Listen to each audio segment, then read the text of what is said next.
अस्सलाम वालेकुम, welcome back my new channel Pakistani food. आज हम बनाने वाले हैं आलू की ताहरी।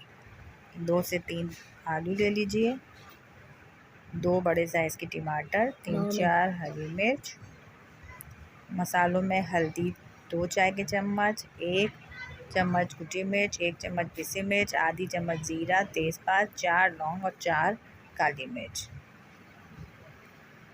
250 ग्राम हमने चावल ले लिए। हमने ऑयल डाल दिया है आधा कप पतीली में और उसको प्री हीटेड कर लिया है। जब ऑयल गर्म हो जाए तो उसमें 1 चाय का चम्मच मेथी दाना डालना है बघार के लिए, वो हम डालेंगे। क्या होता है? उसके बाद इसको थोड़ा सा भूनेंगे हम, उसको अच्छे तरीके से सौते कर लेंगे। उसके बाद हम फ़ौरन आलू डाल देंगे। आलू को ऑयल में और मेथी दाने में अच्छे तरीके से हम सौते कर लेंगे, अच्छे तरीके से भून लेंगे आलू को।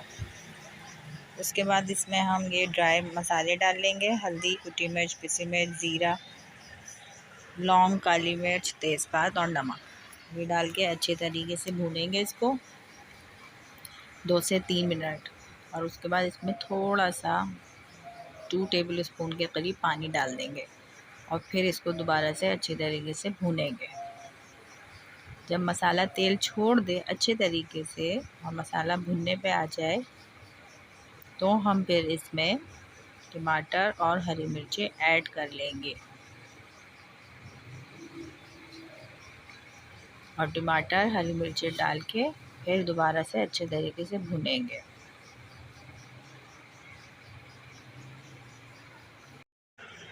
टमाटर ऐड करने के बाद, हरी मिर्चें टमाटर ऐड करने के बाद इसको खूब अच्छे तरीके से आप भून लें। जितना मसाला भुनेगा उतने ही टेस्टी ये आलू की ताहरी बनेगी और यकीन कीजिए बहुत डिलीशियस बनती है। बहुत हल्के मसाले, लाइट मसालों से बहुत टेस्टी बनती है। घर के आम मसाले हैं जो हर घरों में आसानी से आपको मिल जाते हैं, लेकिन अब आप एक बार खाएंगे तो आपको पता चलेगा इसका टेस्ट कितना डिलीशियस है। अब हम इसको आधा कप पानी डाल के आलू को गलने के लिए रख देंगे और जब तक टमाटर हरी मिर्च जो है नरम हो जाएंगे। 15 मिनट के लिए हम इसे ढक के रख देंगे। अच्छे तरीके से मिक्स करेंगे और 15 मिनट के लिए लो फ्लेम पे हल्की आंच पे छोड़ देंगे।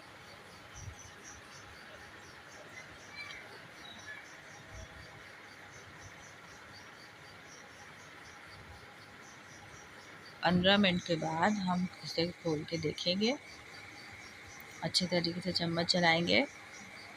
उसके बाद हम एक आलू लेके उसको चेक करेंगे कि आलू गल गया है हमारा। आलू नरम हो जाए, सॉफ्ट हो जाए तो फिर हम इसमें चावलों को ऐड कर देंगे। बासमती चावल लिए थे हमने, जो कि 15-20 मिनट हमने उसको भिगो के रख दिया था पानी में। जब आलू गल जाएगा तो उसमें हम चावल थोड़ा सा पानी शामिल करके चम्मच खूब अच्छे तरीके से चला के ढक के चावल गलने तक, खौल आने तक ढक देंगे।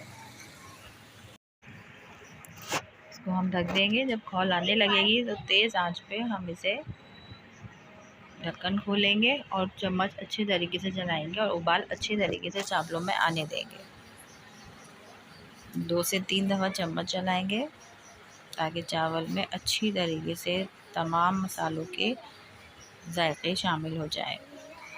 एक चावल टेस्ट करेंगे, पहले हम नमक टेस्ट करेंगे, फिर चावल चेक करेंगे, फिर उस हिसाब से पानी रख के जब चावलों का पानी ड्राई होने लगेगा तो हम फिर एक दफ़ा, नमक हमें कम लग रहा है तो मैंने नमक इसमें और हाफ़ टी स्पून शामिल किया था। नमक शामिल करके चम्मच चला के हम पतीले को दोबारा ढक देंगे। जब अच्छे तरीके से खौल आ जाए तो एक दफ़ा चावलों का नमक चेक करेंगे, चम्मच चलाएंगे और जब पानी बिल्कुल खुश्क होने लगेगा तो चावलों को बिल्कुल स्लो आंच पे दम पे रख देंगे। ये देखें, चम्मच चला लिया हमने, नमक मिक्स करके चेक करके टेस्ट करके अब हम इसको स्लो आंच पे ढक के 15 मिनट के लिए दम पे लगा देंगे। 15 मिनट के लिए हम इसको छोड़ देंगे स्लो फ्लेम पे। 15 मिनट के बाद हम ढक्कन खोल के देखेंगे, चावलों का पानी खुश्क हो चुका होगा इंशाल्लाह। तो फिर हम इसको एक दफ़ा चलाएंगे अच्छे तरीके से, ताकि नीचे अगर हल्का फुल्का भी पानी रह गया है तो वो बिल्कुल ड्राई हो जाए, ताकि आलू और चावल बिल्कुल सॉफ्ट हो जाए, गल जाए। इसलिए हम इसको वापस 5 मिनट के लिए दम पे रख देंगे। 5 मिनट के बाद हम ढक्कन खोलेंगे, चावलों को बहुत आराम से एहतियात के साथ ऊपर नीचे करेंगे और फिर सर्विंग प्लेट में हम इसे सर्व करेंगे। इसको दही के रायते के साथ, इमली की चटनी के साथ और सलाद के साथ हम सर्व करेंगे। उसके साथ ये बहुत टेस्टी लगती है और बहुत शौक़ से खाई जाती है। बच्चे बड़े सभी बहुत शौक़ से खाते हैं और गर्मियों में तो ये अक्सर और बेशतर घरों में बनाई जाती है और खाई जाती है। इसका टेस्ट बहुत ही डिलीशियस होता है। आप लोग भी ट्राई कीजिएगा और मुझे फ़ीडबैक दीजिएगा। मेरे चैनल को सब्सक्राइब करें, लाइक करें, शेयर करें। इंशाल्लाह मैं नेक्स्ट टाइम भी आपके लिए बहुत मज़ेदार सी रेसिपीज़ लेके हाज़िर होंगी। अपना बहुत ख्याल रखिएगा, दुआओं में याद रखिएगा और जुड़े रहिएगा पाकिस्तानी फूड के साथ। अल्लाह हाफ़िज़।